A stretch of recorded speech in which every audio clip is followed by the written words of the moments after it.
Hi, wow, it's Brady Joker, and welcome to the new ranking video. Today is the day I'm finally going to rank every single Studio Ghibli film ever made.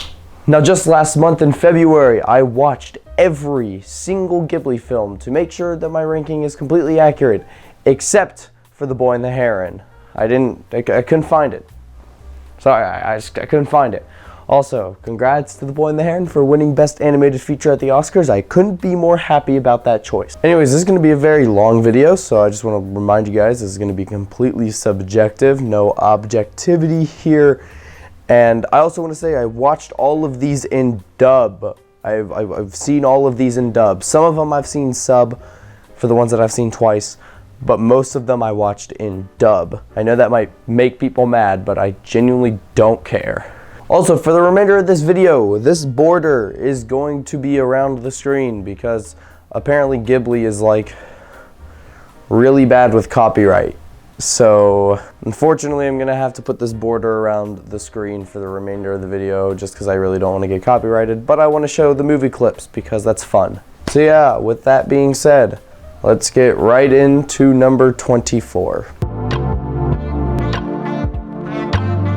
Earwig and the Witch is the worst animated movie I've ever seen. I mean, I shouldn't have to explain myself. I think everybody knows why this movie is a dumpster fire piece of garbage. But I will attempt to explain my very obvious reasoning for why I think it's the worst Ghibli film. Number one, the animation. Obviously, it looks disgusting. 3D animation just doesn't work with Ghibli. The 3D animation wouldn't even look good on Pixar standards. Freaking Toy Story looks better than this movie. 2, this movie feels so derivative from every other Ghibli film. There's so many elements that is just completely ripped from other Ghibli films. It's stupid. The characters are also completely garbage. Earwig doesn't change at all by the beginning and the end of the movie. And her witch mother is also a witch. The Mandrake is the only kind of cool character, but I wouldn't even give him that. He's just a walking dude who is angry all the time. That's about it. There is genuinely nothing redeemable about this movie. It is an irredeemable piece of art. I hated pretty much everything about it, and I wanted it to be over roughly 10 minutes in. Just if you go on a Ghibli watch, just skip this one, okay? It's worthless, okay? Tales from Earthsea is a bland and boring movie. The main boy here has little to no personality, and it's not even like a good kind of character like that. We'll get into like The Boy and the Heron later, but like the kid in this movie has no personality, and it doesn't do anything to enhance the story. You don't know why this kid is so dull. He's just boring. The wizard guy is overpowered and boring, and the villain is decent just because of Willem Dafoe's voice performance. Seriously, I cannot stress enough how much potential this movie could have possibly had. It's literally a fantasy film that could have been super cool. It's about magic powers, it has dragons, it has wizards. And you made it one of the most dull animated movies I have ever seen. There is little to no humor in this movie, to the point where there are some of the most darkest animated films I've ever seen, like Perfect Blue and Grave of the Fireflies, that has more levity than this film. It's genuinely awful, and there's no reason to watch this movie. I'm sorry, Goro Miyazaki. I don't know what you did. I mean, I kind of feel bad just because, you know, the studio, I guess, kind of just forced this one onto you, and you didn't really know what you were doing since this was your debut, but like, dude, this was awful. Ocean Waves is once again a very dull, very boring romance film that feels very odd amongst the rest of Studio Ghibli's filmography. There's nothing interesting about it. It's just a boring romance that our two central characters here have no chemistry in the slightest. There's nothing about these two characters that make me say, yeah, these two work together. The girl is extremely manipulative and unlikable in every scene she's in. She does everything to try to benefit herself, not thinking about the other people around her, and the dude is completely stupid and oblivious to everything. And then by the end, after he realizes all of the manipulation and the terribleness that she put him through, he's like, he sees her at the train station and he's like, oh, I love you so much. This movie is absolutely stupid. I'm not really going to talk about all the movies that I hated because there's nothing to say. They're all just boring. This is like one of the shorter Ghibli films. It's only like an hour and 15 or something, and it was one of the few movies that I couldn't find in English audio. It is the only Ghibli film other than one. Every single Ghibli film except Grave of the Fireflies and The Boy and the Heron is on HBO Max, and this is the only one that had only Japanese audio. None of the others had only Japanese. They all had English dub except this one, and I think there's a good reason why. I think Studio Ghibli just doesn't care enough about this movie to make it an English dub, which I just think is absolutely hilarious. Look, I understand that a lot of people love Pom Poko.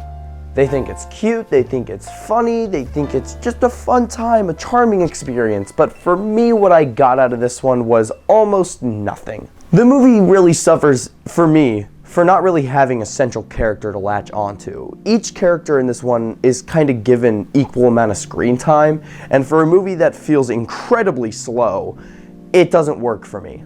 None of the characters really stand out as like, that's the cool one. They're all just kind of raccoons that talk, who also at the same time inflate their balls to fight people. The transforming stuff does increase this. I think it is a really creative concept, but unfortunately the execution doesn't really do anything with this. It does lead to cool sequences like that parade scene. That parade scene's like, it looks really cool, but to be honest, it kind of went on for a bit too long. There is this really funny scene during that parade where there's the two old guys sitting at the bar and they're just talking about like life and stuff. That was like the funniest scene in the movie.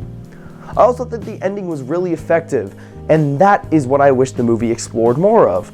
I wish that there was two sides through the whole movie of raccoons who wanted to act like humans and then raccoons who wanted to stay wild. I think that's a really interesting concept, but it only really was explored in the last like 15 minutes. And again, the movie is incredibly slow paced in my opinion. It does say stuff about, nature, preserving life in nature, but if you want to watch a good movie like that, just watch Princess Mononoke and you'll be much better off.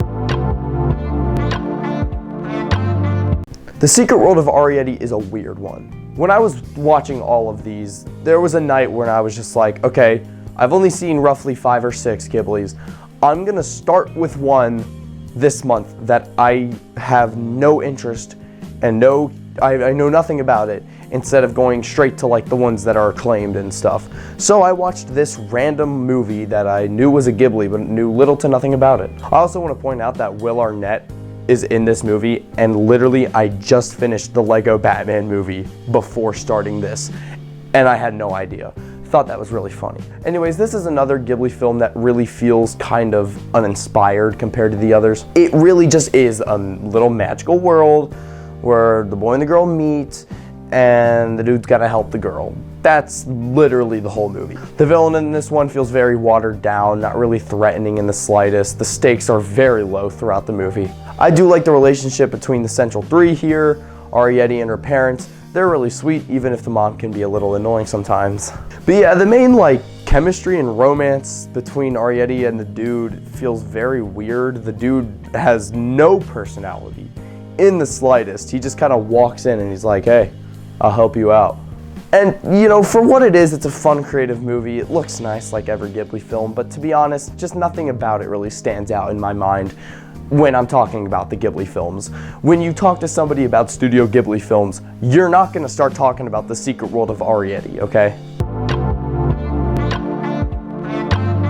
Okay, let me explain. I have only found one person to agree with me, other than my mom, but she doesn't really like Ghibli films, so I don't really count her.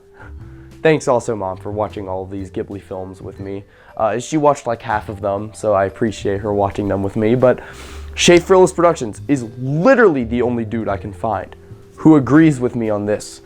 And I've felt about this movie from when I watched it last year in freaking like May or April before I knew anything about Ghibli, really. I don't get the hype around Howl's Moving Castle. It's a complete mess of unfinished storylines that don't come together at all by the end. It has some very unlikable characters. The villain is absolutely stupid, and her motive and her finishing move and her finale makes literally no sense. Howl is also one of the worst Ghibli characters ever written, at least from here on out, because I mean some of the characters below this one are really trash, but Howl is so stupid. The movie does such a bad job of setting up who he is and what his whole thing is. Like what was the deal with the hair? Okay, why did he have a tantrum about his hair?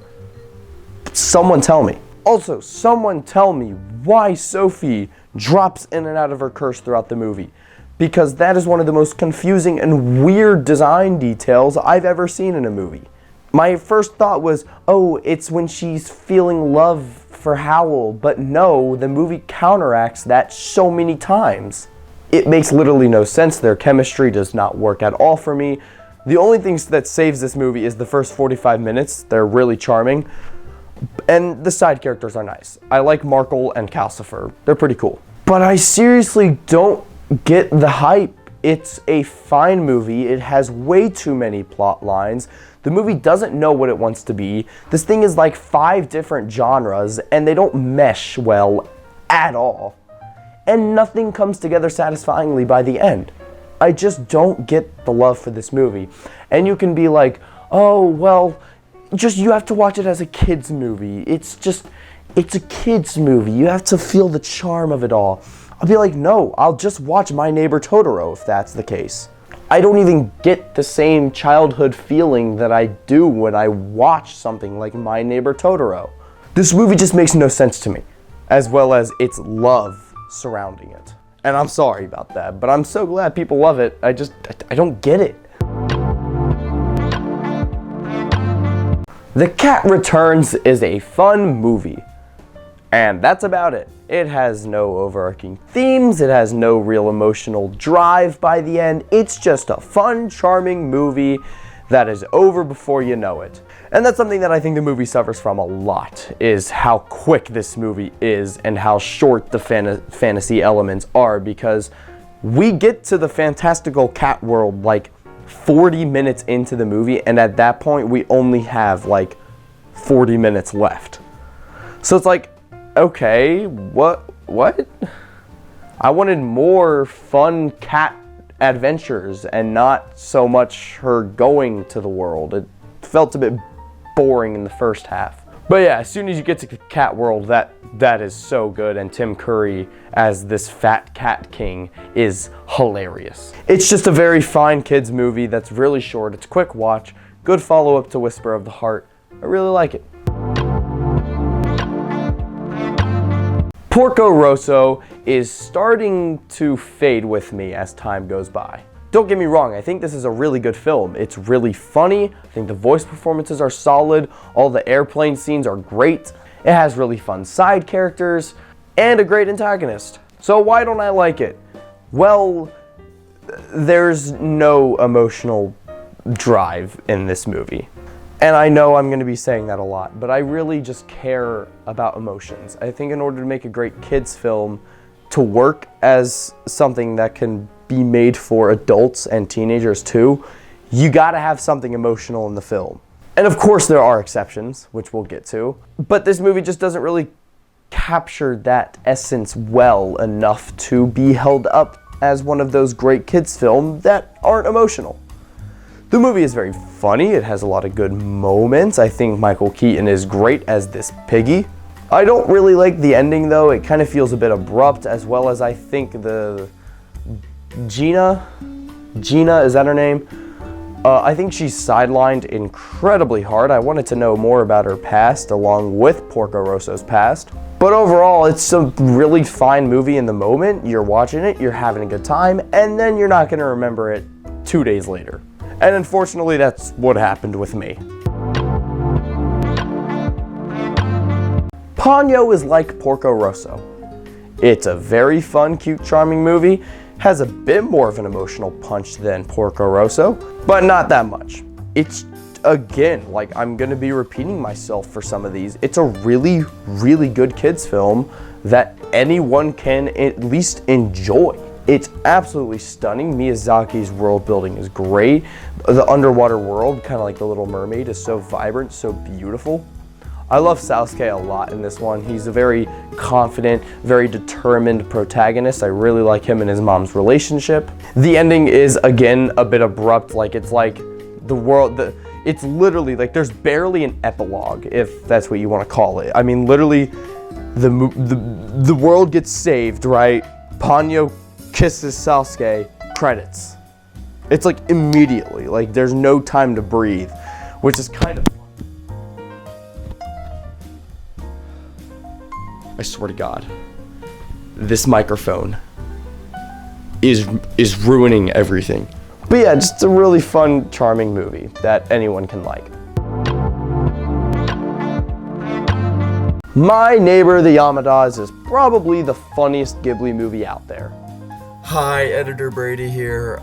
Yeah, the movie is pronounced the Yamadas, not the Yamadas. I know this and I knew this while recording, however, I'm just stupid as shit. So, my apologies for mispronouncing the entire name throughout this entire segment. So yeah, back to the video. If I were to compare it to a modern day cartoon from America, I would say it's like Family Guy. It's just snippets of this family's life with really good cutaway gags, really good jokes, really compelling characters for the most part.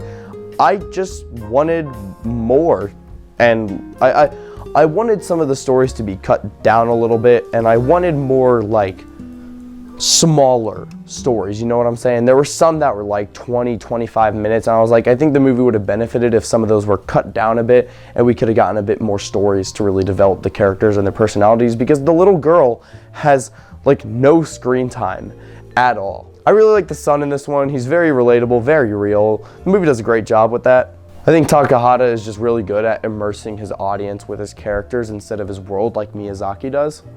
And we'll see that much more apparent in some of his later works, which we'll get to much later. The animation style is also really fun. Takahata really likes this type of animation, as we have also seen in The Tale of the Princess Kaguya. And I think it works perfectly in this. I couldn't imagine this with the normal 2D style animation. And I think this is based off of like the novels as well, or the mangas. And the animation style is apparently just direct. It looks one-to-one, which is really cool. So yeah, My Neighbors the Yamadas, it has a lot of great stuff to it. It does go on for a bit too long. I think it would have benefited a lot for cutting down some of the segments. But yeah, still a really good time. Nausicaä is a weird movie for me to talk about. Because on one hand, I really enjoyed this movie. I think it's a great first film for the studio. But the other hand of me is just, what exactly was this movie, bro? I can't really put my finger on it, but there's something about this movie that just doesn't stick with me as hard as some of the other movies. It is Miyazaki's first attempt in Studio Ghibli, and I think that shows, as I don't think his world building is quite as good as he does in something like Spirited Away.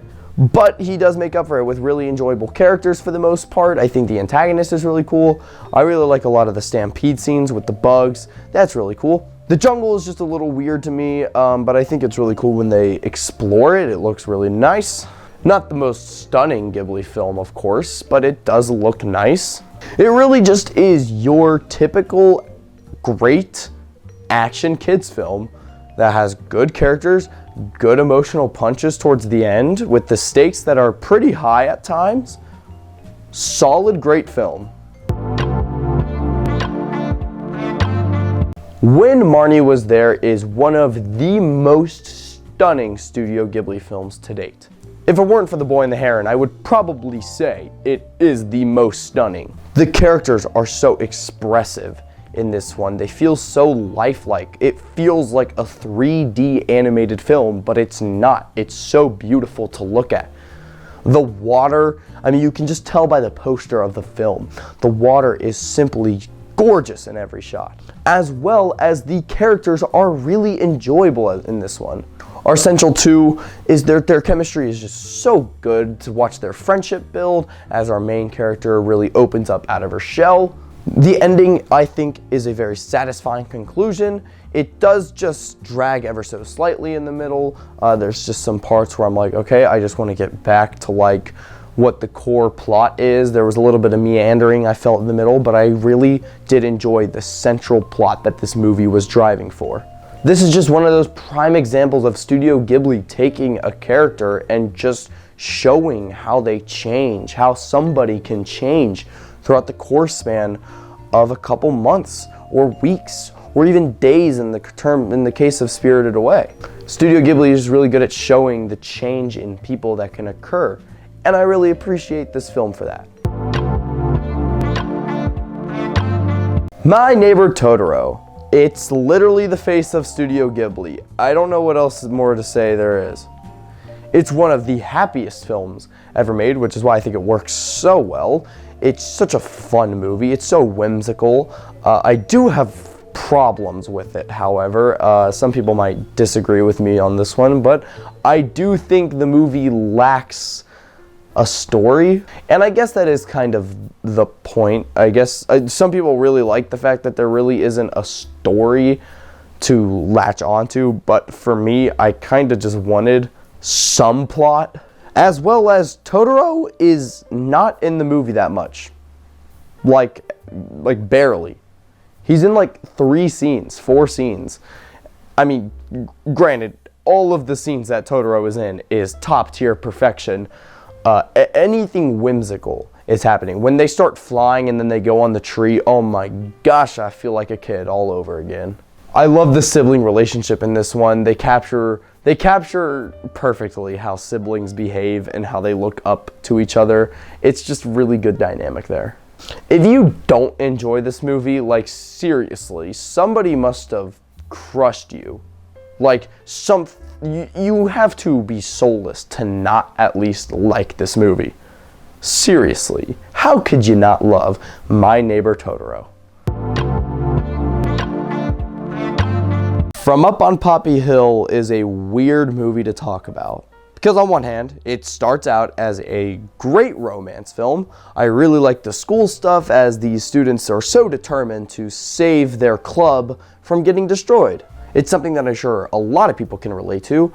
You can just watch Rushmore. But yeah, I think it's done really well. And I like how the central romance here is kind of built up from the start. And then the movie hits a 180 and makes you look at that romance like, we were starting to get into some old boy stuff, okay? We didn't need to go that direction. But I actually kind of liked this change, this unexpectedness. I enjoyed the risk to do something different from Mr. Miyazaki here. And not Hayao Miyazaki, Goro Miyazaki, as this is the one and only good film he ever made.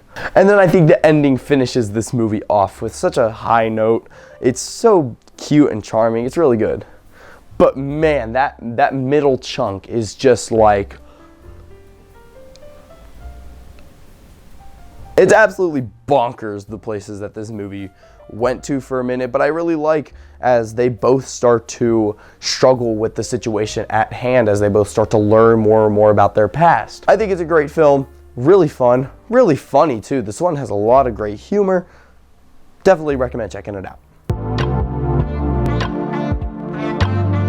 Whisper of the Heart is one of the most real films I've ever seen. The struggle to create is full focus, full center in this movie, and it pulls it off perfectly. I've talked about this movie twice already in both what I watched in December and what I watched in February, but we're talking about it again. The movie has so many stunning but also tragic scenes. The scene where she goes into the cave of all the gems and she's trying to find her gem, the one that will help her be creative, and she finds it. She opens it up, and bam, it's a dead bird.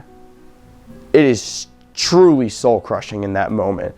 And I can't remember exactly what happens after that, but I'm pretty sure it probably cuts to her trying to write, and she's probably like either on the floor or just like head on her desk, just completely at a lack of a motivation. I also really like Shizuku and Seiji's relationship here. I love how they both start off like being snarky to one another, her kind of hating him, and then them starting to grow, and especially with that musical number in the middle of the movie, my God, it's incredible. The only thing I really don't like is the main poster for this movie. I use this one, the one that you guys saw on the front, but like this one right here is the main one, and I really hate it because it gives the impression that this movie is going to be a fun, whimsical adventure. It's not. There's that one singular scene where she's imagining her book. This movie is not a fun, whimsical adventure. I will say some of the plot lines do feel kind of pointless, like the whole friend and the love triangle thing just kind of went nowhere. I really like the old man though, the clock, the Baron. It's all great. It's Whisper of the Heart. The Wind Rises is a very interesting film because the more I sit with it, the more I don't understand my own thoughts on it. Because on one hand, I finished the movie and I was like, wow, that last hour was phenomenal. If only the first hour was good. And I don't hate the first hour. I was just extremely uninterested as I don't care at all about planes. I couldn't give two craps about planes. And also I think our main character is incredibly dull and boring for the most part. Until he meets the love of his life, and then their chemistry completely saves this movie. It's such a beautiful romance that is told so well, along with, I think, the plane stuff does get a lot more interesting in the second half. So combining the two plot points in the movie and meshing them, it does it perfectly in my eyes. It makes for an ending that is unforgettable, it's beautiful, it's sad, it's amazing. I would definitely like to rewatch this one as I think it could get better with a rewatch, but then again, I'm not sure. I might just hate the first half even more on rewatch. But with that being said, I do believe that other than The Boy and the Heron, this is Miyazaki's masterpiece. I think this is what he's been wanting to make for so long, as it's been very clear from the first film he made in this studio. My dude loves planes. He loves flying vehicles. So it was inevitable for him to make a biopic about how planes were made in Japan. I really like this one. It's also my mom's favorite. So yeah, there you go. Kiki's Delivery Service. Ooh, it's so good. Oh, it's so much fun. Kiki is another just really good character who has very relatable struggles that I personally can really relate to. More so than Shizuku in Whisper of the Heart, because with Kiki, she finds her passion. She loves flying. She's doing her delivery service. She's like, oh yeah, I'm flying on my broom. And then bang, all of a sudden she's burned out as she loses her passion. It's devastating. But it's something I can really relate to because on one hand, I love making content. I love talking about movies, but the editing process is not my favorite thing with these videos. I don't like editing. And so I think about editing and I'm just like, I've put off filming this for so long just because I know how much editing this video is going to take because I have to get movie clips for every single film. As well as balancing this with school and my actual job, it's hard to make content. But this is my passion and I have to keep going. And I love talking about movies and sharing my opinions, even if not everybody agrees with it. I don't care. I love talking about movies, and Kiki goes through something very similar.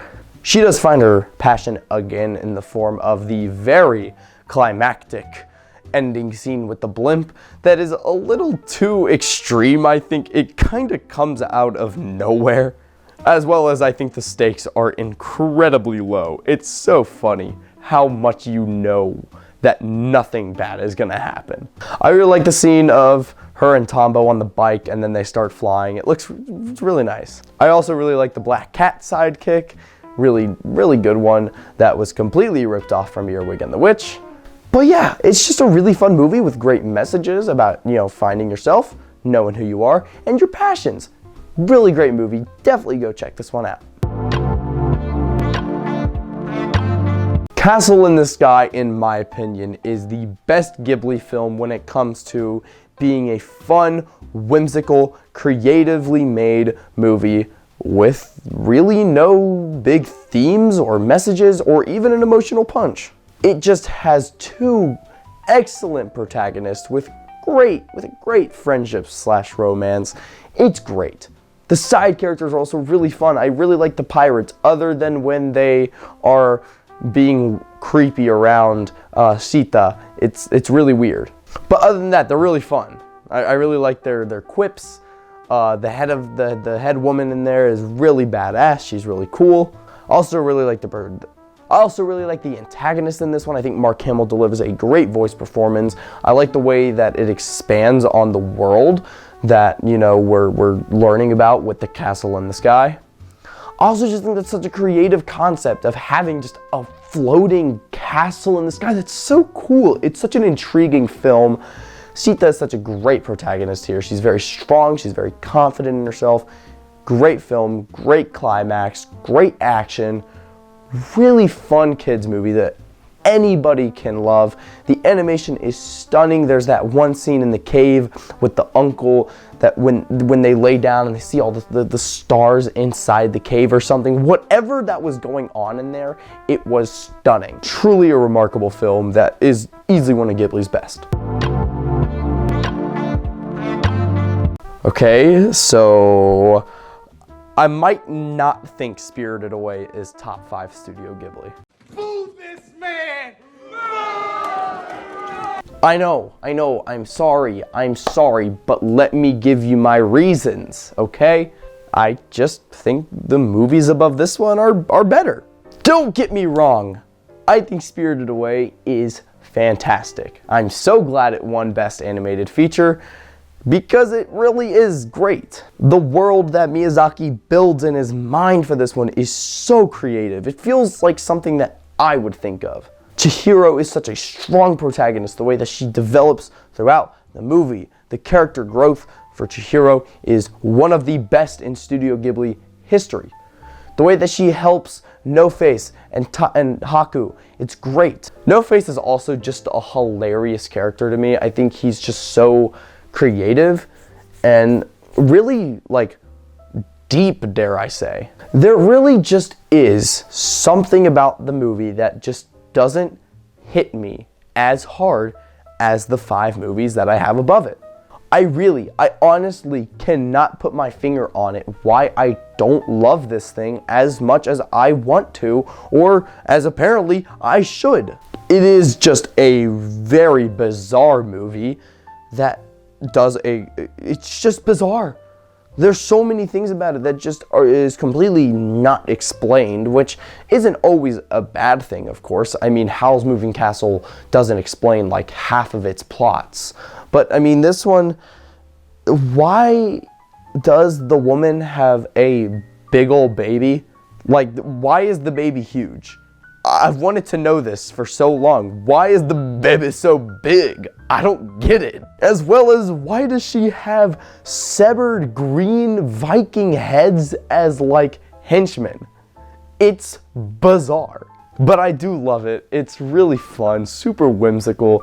I cannot stress enough how great this movie is. The train sequence is probably the best sequence of the film. It's just a simple, beautiful train ride with Chihiro and No Face. As Chihiro, you really feel how much she's grown. Great ending too, by the way. Great stuff, Miyazaki. I love it.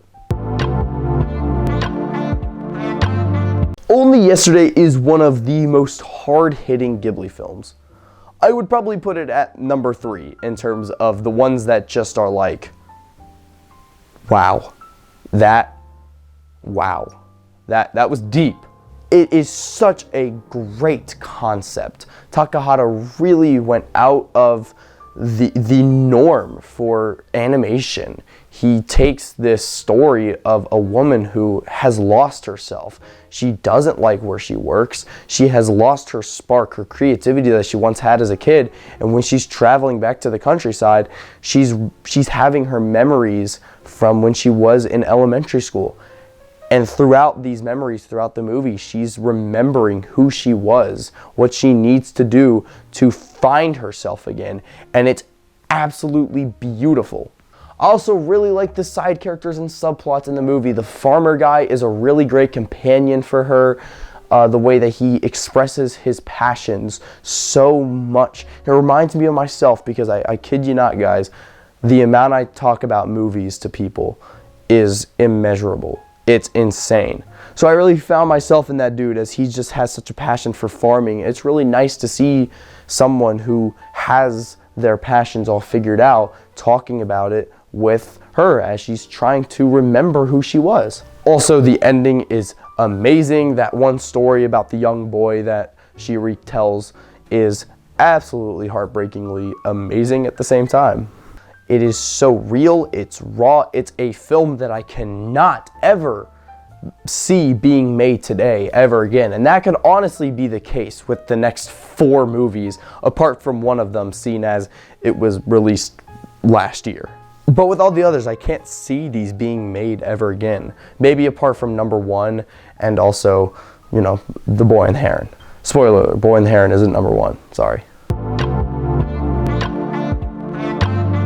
Princess Mononoke is freaking amazing. Who would have thunk it? The movie about saving nature, preserving life, done in such a creative, whimsical, fantastic, and badass way is incredible. San is such a great character. Her love for nature is so great. Her motivation for saving the lives of all of these creatures is beautiful. I also think Ashitaka's character is great as he is actively helping the lives of other people instead of his own as he's about to die.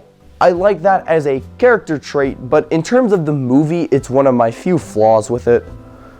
I do think when he goes out of his way to save the lives of other people, it does kind of take away from the tension of the film, as kind of the whole movie started with him. The whole plot is he's dying, and then when it kind of derives from that and lowers the high stakes and the urgency of the situation, it kind of feels a little redundant. But honestly, I couldn't care less. I think this movie is freaking amazing. I love everything about it. Lady Eboshi is such a great antagonist. Her motives, like, you understand her. You feel good. Like, I don't know, man. This movie just does things to me. It's absolutely beautiful. The ending sequence had me floating, bro. I was literally in my chair, like, floating because of how good the movie looked.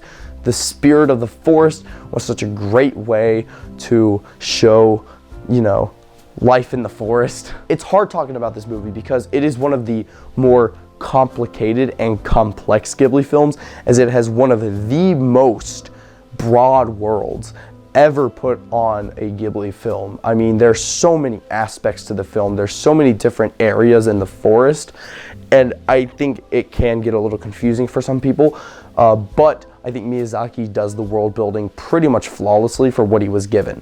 I truly do believe this is one of Ghibli's best films, even if it is kind of a basic take, as this is one of the most acclaimed films in Ghibli's whole filmography, which, it's not hard to see why. It's Princess Mononoke. The Boy and the Heron. What? Wow. Whoa, wow. Whew. Okay, The Boy and the Heron. I don't know what to say about this movie. It won Best Animated Feature Film at the Oscars this year, which, if you watched my 2023 best movies, you would know that I like Spider-Verse more than this movie, okay?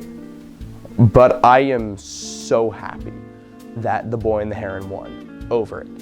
I was so happy when this won because this was Miyazaki's legacy film. Miyazaki put his whole life's work into this movie. And if there was a Ghibli film that deserved the Oscar more than any other, it would be this one. As well as I also prefer it to Spirited Away. But as I was talking about, the boy in this movie is a very dull character. He doesn't have much personality, but you 100% understand him because he is grieving over the loss of his mother. That is tragic. And the way it's shown in the beginning, by the way, is one of the most devastating scenes of all time. I mean, the fire, it's beautiful. The fire in that opening scene had me captivated and entranced the second the movie started. I watched this with my good friend, and he also really enjoyed the movie. It's just so good. The worlds that the movie takes you, all of the magical things that this boy encounters, all of the characters he meets, it all adds up to a perfect conclusion that I was so satisfied with when I left the theater. The Boy and the Heron truly is a masterpiece, and in my opinion, a top 3 Studio Ghibli film. I'm gonna be a bit short on being enthusiastic for this one because Grave of the Fireflies is one of the most visceral and devastating pieces of art I have ever witnessed on the big screen. The movie sets it up to where by the opening scene, you know exactly how the movie is going to end. You know what's going to happen from the minute the movie opens. And yet by the time it happens, the movie sets it up and builds up to it so perfectly with the relationship between these two siblings that the ending just crushes you, even though you know it's happening. And that was something that I wasn't expecting. A lot of people, I didn't know much about the plot of this movie other than it was an anti-war film and it was absolutely devastating. I heard that this was completely depressing. It would leave you with your soul and heart completely destroyed. And I was like halfway through the movie and I was like, okay, like, yeah, it's sad. There are sad things, but it's nothing crazy sad. I'm enjoying watching these siblings bond together. And there's a reason. There's a reason why the movie isn't depressing for a while. It's truly just to make that ending even more impactful, and I think the movie is genius for that. It's an incredibly well-made film, and I cannot believe that this movie was made, especially in a kids studio. There are debates about whether or not Studio Ghibli is a more adult studio or a kids studio. I still lean on I think it's more of a kids studio, but seriously, could you imagine a studio like Pixar making this? DreamWorks, Illumination, really? No, you couldn't. Sure, both of these studios have made very mature films in its past. The Prince of Egypt, The Incredibles, Soul, but nothing even holds a candle to the level of impact this movie will have on an individual. There really just is so much to say about it. I think it's one of the best animated films ever made, and it is a near flawless masterpiece in my eyes. And yet, it's not my favorite.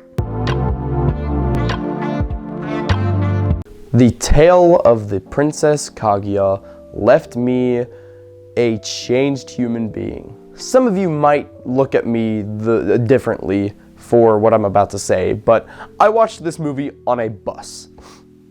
A bus, you heard me. I haven't gotten the pleasure to watch it on a TV or even a laptop. I watched this on a bus ride up to a conference that I was going to.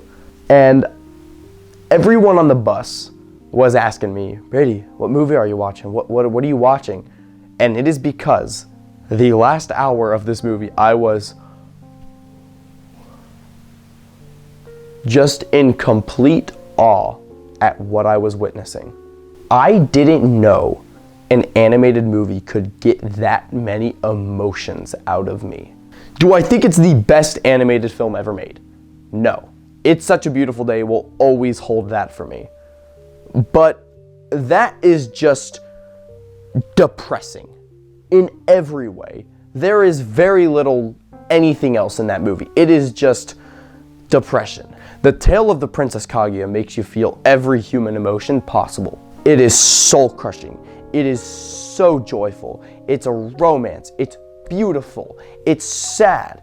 It's comedic. It's funny. I said the same two. I'm just saying a bunch of synonyms at this point. And this is a movie that is very relevant today. When you look at these family YouTubers and you see these poor kids who are forced to do this at such a young age, and then they grow up in this life that they're never going to be able to come back from. It's like, dang, you just ripped this child's life. Their childhood is gone now because they were forced to be their parents' object. And that's exactly what this movie demonstrates so flawlessly, as her dad starts to slip off the deep end and start to not care about his daughter, but the image that she projected. And the princess's emotional states are so well shown through the movie. Her depression, her rare moments of joy, the scene where she goes out in the cherry blossoms and she's running around, she's having a good time. It's so good. I genuinely am struggling to think of a negative thing to say about this. I think it's a perfect movie. The ending had me, oh my god. The ending was incredible.